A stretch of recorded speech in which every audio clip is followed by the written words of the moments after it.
These first 3 habits covered in the book, which are deciding to be proactive within your circle of influence, knowing where you want to be in life, figuring out how to get there and working towards it, and focusing on the important things first to get there. This is how you become more effective as an individual. And the next 3 habits are about being effective as a team. Habit number 4 really is about thinking win-win and having that mentality. Imagine buying something expensive from a friend. There are different ways this can go down. You could pay too much for the item and feel betrayed by the friend. You could pay too little for the item and your friend feels betrayed by you. Or you both can argue your points and compromise on a price you both feel wronged with. Or you can both bicker at each other while attacking each other's thoughts, and no transaction takes place. This concept wants to focus on an alternative to all those possibilities. The win-win or no deal mentality. This is where you and your friend agree that if you can't agree on a price that's mutually beneficial, you both agree that you'd rather walk away without a deal. That way neither of you feel like you lost. There are certain requirements to have this mentality though. The first requirement is that you have to have integrity. If there's no integrity, others may see your sincerity as superficial. No one will trust you. No one will trust that you have win-win in mind. You have to have maturity. The maturity has to consist of consideration and courage. Consideration that you want to work for a win for your friend, and the courage to work for a win for yourself at the same time. It's not necessarily easy having the ability to have consideration towards what another person has an interest in. Or even if you have too much consideration, it's not easy to have the courage to work for a win for yourself. Consideration and courage are essential to have the maturity to be able to have the legitimate perspective of win-win or no deal. And the third requirement you need to have is the abundance mentality. Many people think that in order for me to win, someone else has to lose. Well, the abundance mentality is that there is plenty out there for everyone. Someone doesn't have to lose just for me to win. And with this habit, you have to authentically approach a situation. You have to develop the win-win or no deal mentality. You have to authentically think it. And those are the requirements. You have to have the integrity. You have to have the maturity for consideration and courage for both of the parties to receive a win. And you have to have that abundance mentality. Just because I want to win doesn't mean someone else has to lose. There's plenty of wins out there for everyone. And that's the fourth habit. Think win-win. Imagine going to the eye doctor, and when you walk into their office, they just take the glasses off their face and hand you their glasses, saying, "Hey, these should work. They work for me." That scenario seems absurd, and I doubt any of us have experienced that. But if you think about it, we do it all the time. We prescribe advice before we even diagnose someone else's problem. Whether it be from a parent to a child, from a friend to a friend, we give advice before actually understanding what the other person's problem is. And that's this concept, is seek first to understand, then to be understood. And when we talk about seeking first to understand, we can't assume that we understand because we've experienced it ourselves before, saying, "I'm sick of work," and you respond, "I feel that way too, but we have to work to pay the bills." "Well, I know that, but my job absolutely sucks, honey. No matter what job we get, we're going to end up not liking it." Well, what happens in that scenario is you're now sitting on opposite sides of the table and bantering with one another instead of understanding the other person and looking at the problem together. There are different levels of listening. The first level of listening is ignoring, which is not listening at all. The second level is pretending, and then there's selective listening, which is listening to certain parts of what's being said. There's active and reflective listening, which are skills used to mimic what was said or to listen to something autobiographically. And I'd like you to think about that for a minute. Because when we think we're being very effective listeners, what we're actually doing is hearing what someone's saying and then comparing it to our own lives. We're using ourselves as a frame of reference. Well, there's an even more sophisticated level of listening, and that's empathic listening. This is listening with the intent to understand intellectually and emotionally. And just like anything else, there are developmental stages of empathic listening.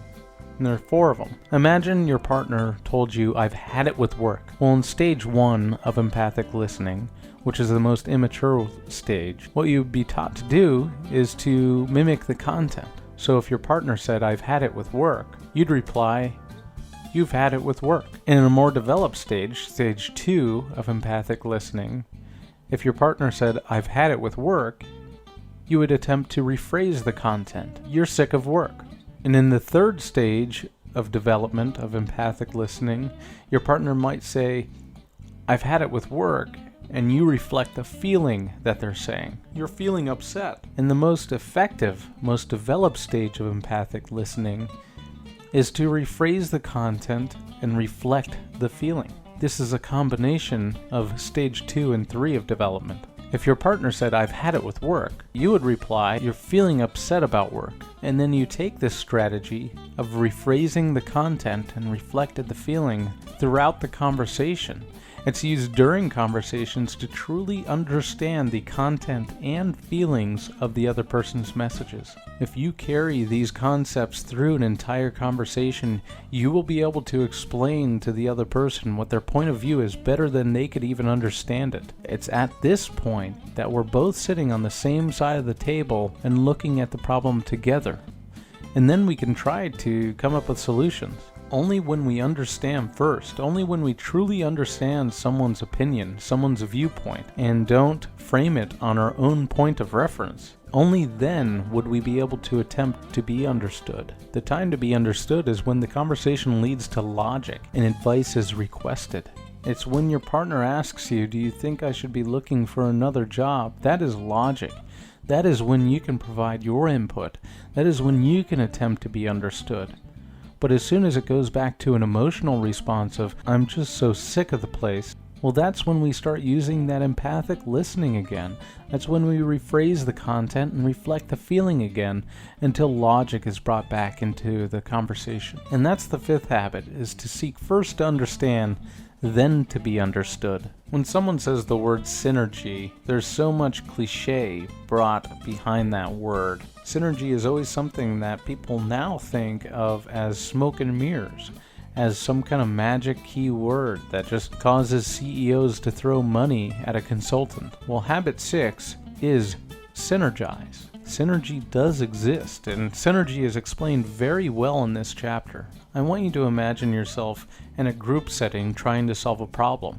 I'll assume that you all were sitting around a table and you were all working towards solving a specific problem within your company, within your church, within your organization. As you all began to dissect the problem, I'm sure there was discussion on certain people's opinions on what you should do to solve it. Those opinions were probably picked apart, character was probably attacked, past ideas were probably brought up, fights occurred, name-calling happened, and the group probably felt worse off than before trying to solve this problem in a group setting. In order to hold an effective environment for synergy, there has to be authentic use of habits 4 and 5. Everyone at the table has to really understand the win-win or no-deal mentality. Everyone really has to seek first to understand, then to be understood. It's understanding that others will have different perspectives and different opinions than what you might have. And then that's valuable. Synergy is achieved when you value the difference everyone brings to the table and you work towards that third alternative together. The President of the United States doesn't bring a bunch of people that have the same opinion as he or she to a table. They bring the subject matter experts of every field that's involved in whatever problem they're trying to solve. The President and the President's cabinet value the differences, the different perspectives, and the differences in opinions that everyone is going to have to try to resolve this issue. They all value that, and they understand that they need each other in order to have that third alternative that's effective. And that's the 6th habit, synergy. When we look back at habits 4, 5, and 6, these are the habits that we need to have in order to have an effective, interdependent relationship with others. We have to possess a win-win or no-deal mentality. We have to seek first to understand, then be understood, and we have to achieve synergy. These 3 habits in combinations with habits 1, 2, and 3 are how you become interdependent. Imagine you came across someone that was working very hard to saw down a tree. Hey, what are you doing? I'm trying to saw down this tree. Noticing how exhausted they looked, you'd ask, how long have you been doing this for? And when they respond for 5 hours, you go, well, hey, why don't you take a break and sharpen that saw? I'm sure you'd be done with it a lot sooner. And they replied, I don't have time to sharpen the saw. I have to cut down this tree. We can obviously all see the importance of sharpening that saw, and that's what this habit is to sharpen our saw. The only instrument we have to deal with life are ourselves. We are the instruments of our own performance. We have to be sharp, and we have to regularly sharpen our saws. To be the most effective saws we can be, we have to regularly sharpen 4 areas of our very nature. The first area we have to keep sharp is our physical nature. We have to eat right, we have to exercise, we have to manage our stress right. We have to focus on endurance, strength, and flexibility so we can be useful for longer. The most common excuse why we don't do this is that we don't have time. Remember the guy sawing at the tree with a dull saw? He didn't have time to stop and sharpen his saw. But he actually did, and it would have made his job easier had he found the time. If you really think to yourself, do I have time to go for that 1.5 mile run? You can absolutely find the time. It's just about finding the importance. That is a quadrant 2 activity. It's not urgent, but it's important. The second area we have to keep sharp is our spirituality. This is knowing your core, your center, your value system. Finding yourself in harmony with where you are in this world, with your existence. This is done through many ways, through meditation, through prayer, through thought, immersion in music, deeply understanding ourselves, finding ourselves in deep thought of where we are and where we want to be. The next area you need to keep sharp is your mental dimension. When we leave school, many of us allow our minds to fall into atrophy. We don't explore new subjects, we don't think analytically, we don't read, we watch television. We should continually expand our mind. We should be educating ourselves constantly in areas that help us achieve our goals in life. Immersing yourself into another culture, having deeper understanding of the world. These are the things that fulfill our mental need. And then the last area is a social or an emotional dimension. This is what we practice in our everyday interactions with others. This is practicing habits 4, 5, and 6 with others in your life. This practice builds on your intrinsic security, knowing that you can truly live interdependently with others, understand another human, work towards win-win goals effectively, finding your value in the community and making a difference. This is keeping your social and emotional dimension sharp.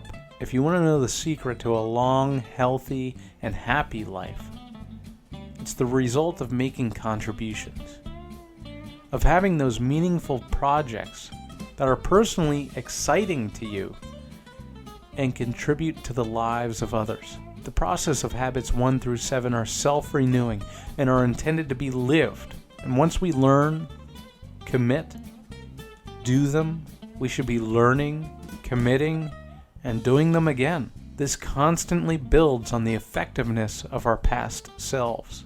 And that's the 7th and final habit, is to sharpen the saw. There's a reason this book, The 7 Habits of Highly Effective People, is consistently ranked in the top 100 books out of the hundreds of thousands of published books out there. If applied correctly, it's going to change your efficiency forever. Reading this book is the start of many success stories, and you can get your copy by clicking the link. If you like this video and you want to see other life-changing concepts, be sure to subscribe.